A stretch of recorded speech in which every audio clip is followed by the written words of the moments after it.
Zio Peppe, che ne pensate del Napoli in Coppa dei Campioni? Un Napoli è forte.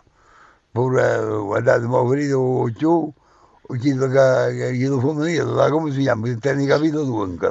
Cavani? Sì, Cavano. Cavano gli pare un riccione, no? Però glielo vedete che cazzo è valutato che tira, è un fenomeno, è un fenomeno. I capito tu anche te, però lo metto in culo a tutto quanto. Cavano è roba buona, Ravezzo è roba buona. Chiedete come si chiama? Almosic. Almosic è grande. Zio Peppe di Pandev? Ci sta dormendo con la Silvio Sestima da chi è? È quel giocatore macedone che è venuto a giocare?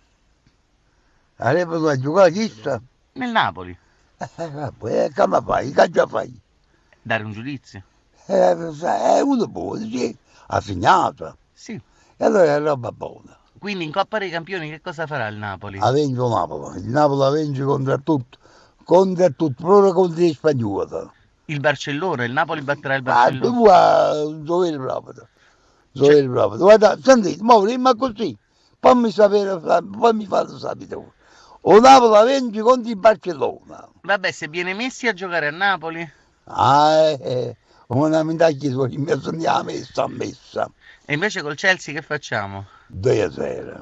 E del Chelsea che cosa ne pensate? È una chiavaca, io lo perdevo con Napoli.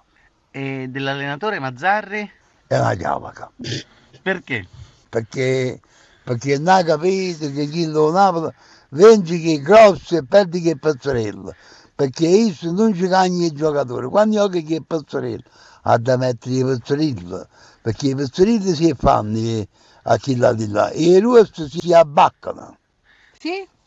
Si abbaccano. Baccano. Si giocano tutto cazzo.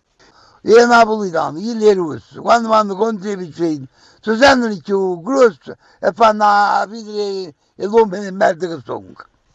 Come mo sono diventati uomini in merda i giocatori del Napoli? Ma poi si sono in mezzo pure e chiede tutto cazzo, cioè da panculo. Zio Peppe, qualcosa su De Laurentiis? E non mi merda. Perché, zio Peppe? Perché sono forti i soldi dei napolitani. Zio Peppe, ma allora lei è un nostalgico, rimpiange Maradona da quello che ci ha fatto capire? Il Pipe Maradona, d'Oro? Maradona. Come Maradona non ce l'ha mai più nessuno. Maradona, signore, io me lo faccio, fa capire cima proprio a voi. Come era Maradona, no? Sì? Facete conto che Maradona teneva un cazzo tanto. E infatti ha dato i suoi frutti a Napoli, no? Sapete voi, se ne va a dire che tanto, andiamo giù, andiamo a dire. Buonasera. Buonasera, cazzo.